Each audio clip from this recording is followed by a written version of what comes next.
South Carolina basketball felt the impact that COVID-19 had on teams last season, forcing the Gamecocks to miss nearly a whole month of basketball. This season, head coach Frank Martin looks to benefit from a full schedule of basketball to be played. First off, Coach, thanks for joining me. How are you doing today? I'm doing great. Great being here with you, and just excited that I feel good, and excited that we're going to do this a lot better than we did it last year. And of course, that's great. And I alluded to it in the intro, but you guys missed games from December 6th to January 1st. Technically, I know there were some other games. The game was scheduled December 10th was the actual date, but technically no games played from the 6th to the 1st of January. How was it even possible to keep guys game ready during that period?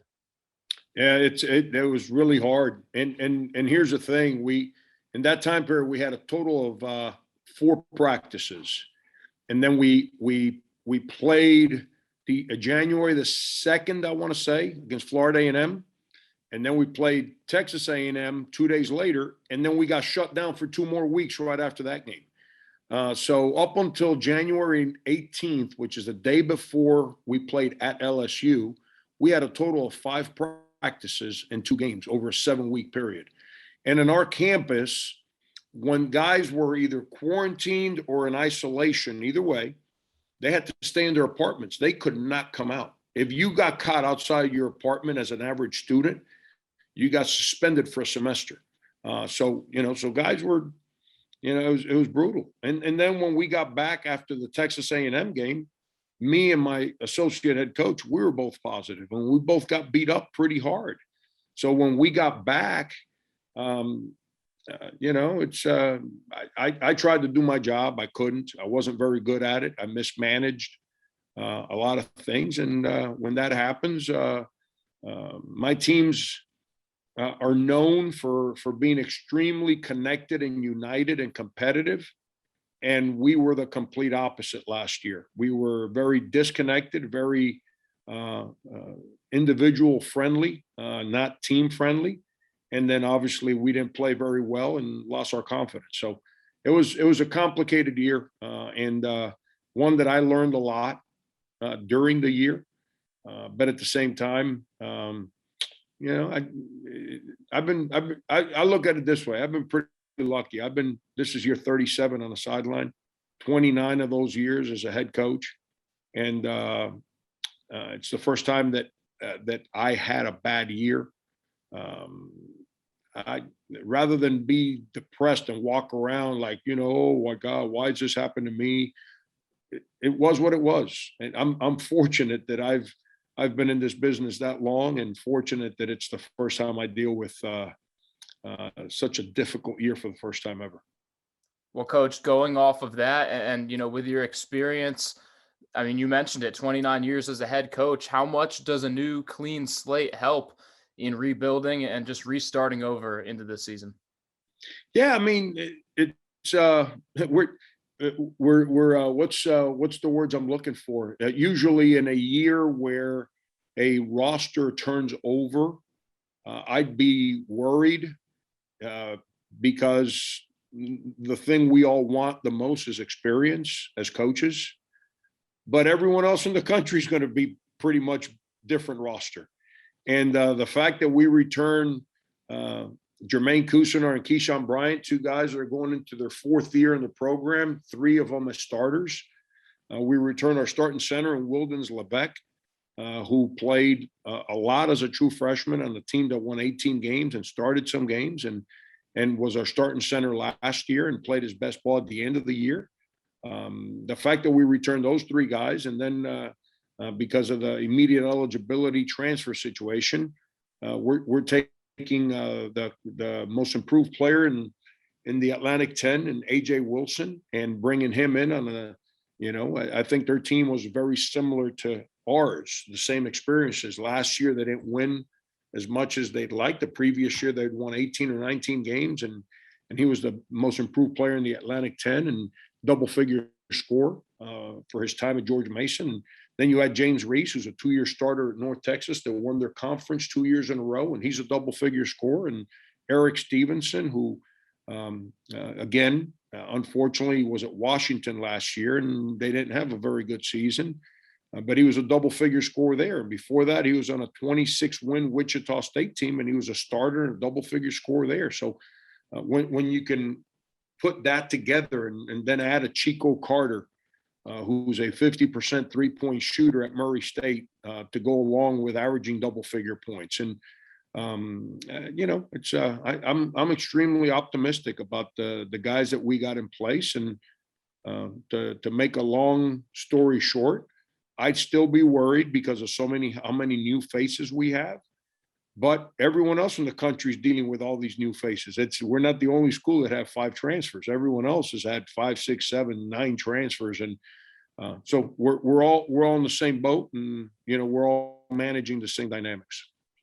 Well, Coach, I want to look at one player that's gone in particular, and that's AJ Lawson. I know you can't do anything, and I'm sure you're happy as a coach to see him gone onto a professional career. But how do you even replace an all-around talent in someone like Lawson?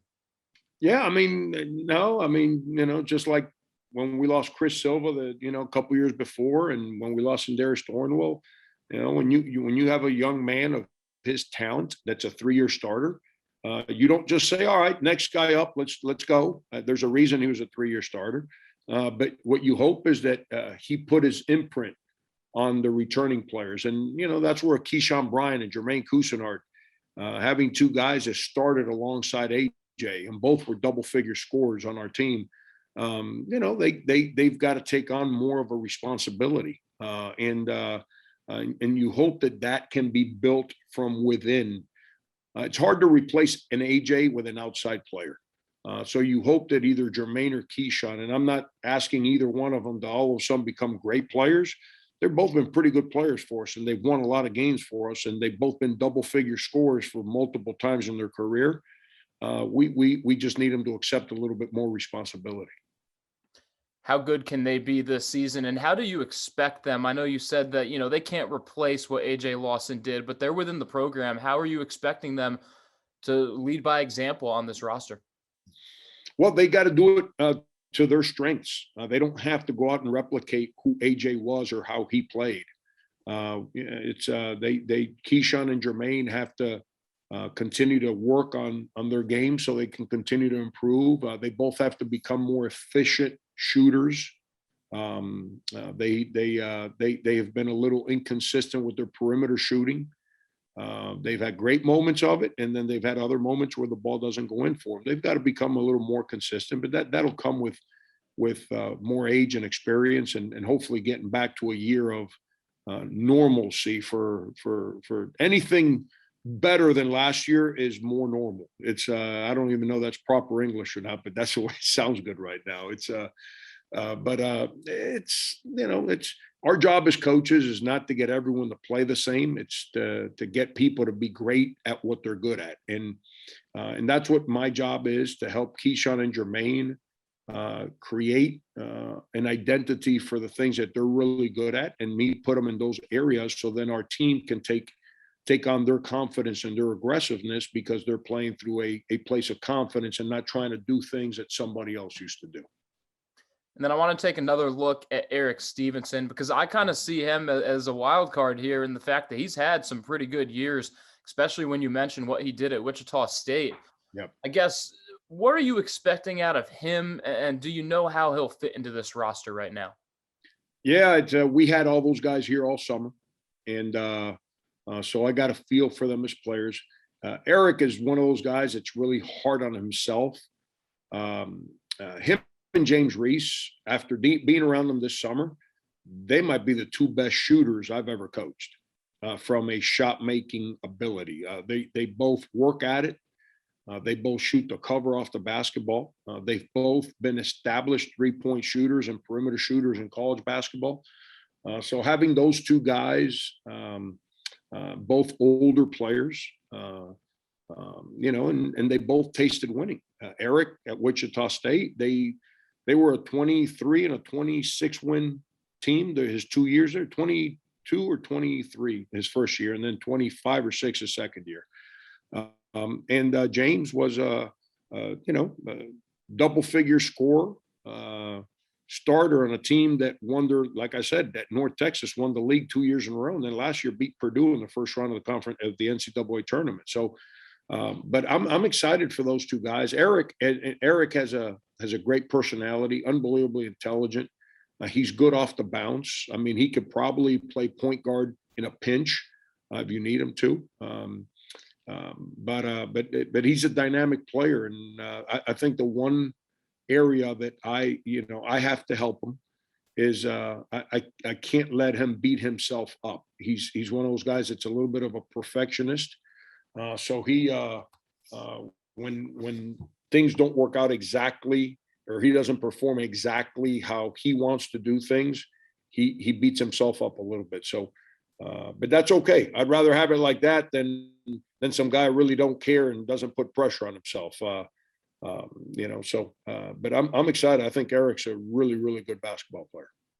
Players taking accountability, a good thing. Coach AJ Wilson and Wildens Levesque, to me, the front court seems a little bit young. Is that a concern for you, or am I just missing the bat completely? Well, Wildens has started games for us for his first 2 years here. And AJ was a starting player basically for 3 of his 4 years at George Mason. And so AJ is older, and he's also a proven college scorer, shot blocker, rebounder. We're not going to ask him to do something he's never done before. It's something that he has done. He just has to understand our structure, and I've got to understand his strengths as a player so I can put him in best places I can. But that's once we get past those two guys, and that's when that inexperience you're speaking about kicks in. Take Trayvon Minot was somebody that started games for us last year. He got to us mid-year. He has gotten in way better shape and has a great feel how to play.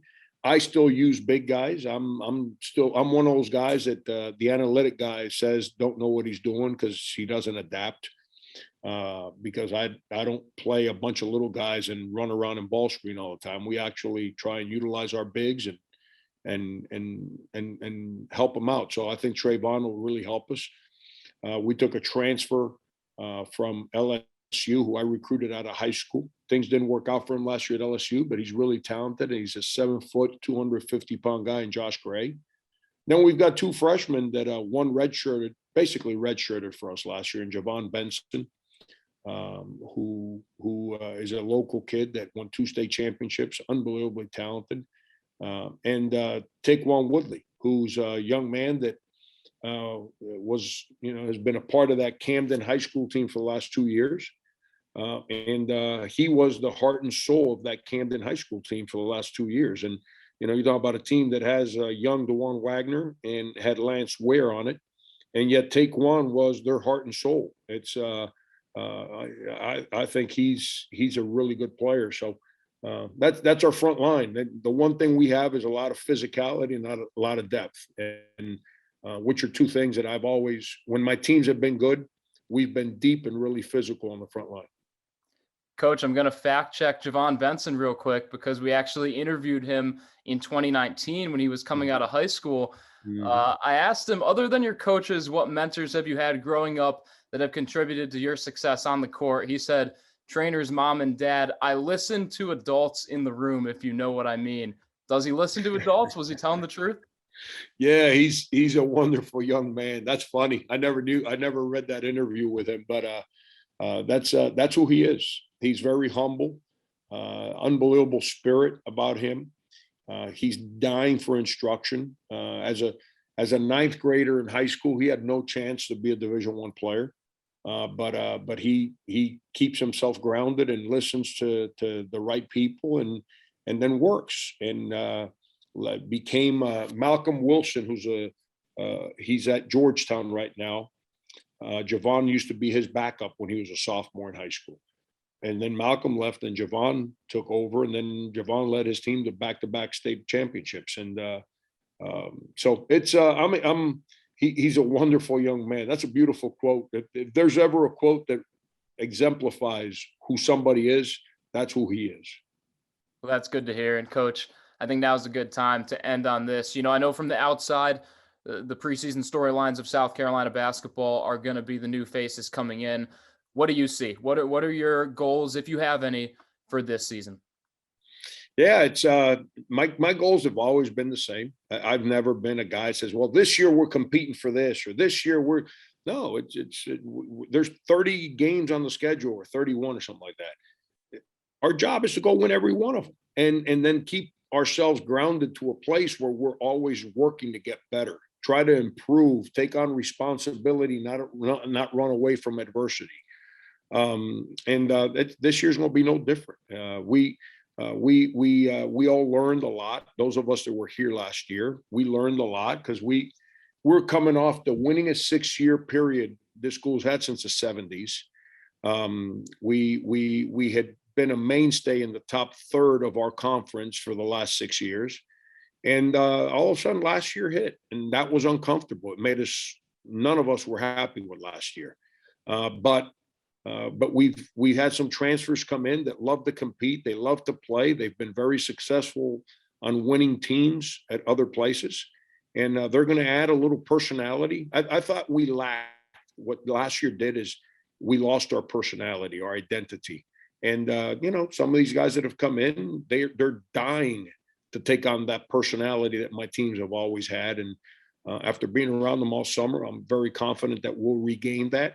And then the returning players, they can't wait to get back to performing and winning games, which is what they got used to around here. And I can't wait. I'm as excited as I've ever been for a season. I'm ecstatic. I love where I coach. I love my team, and I love to compete. So it's away we go. And I'm gonna work real hard at being a lot better at my job this year than I was last year. Head coach Frank Martin, thanks for coming on. Appreciate you.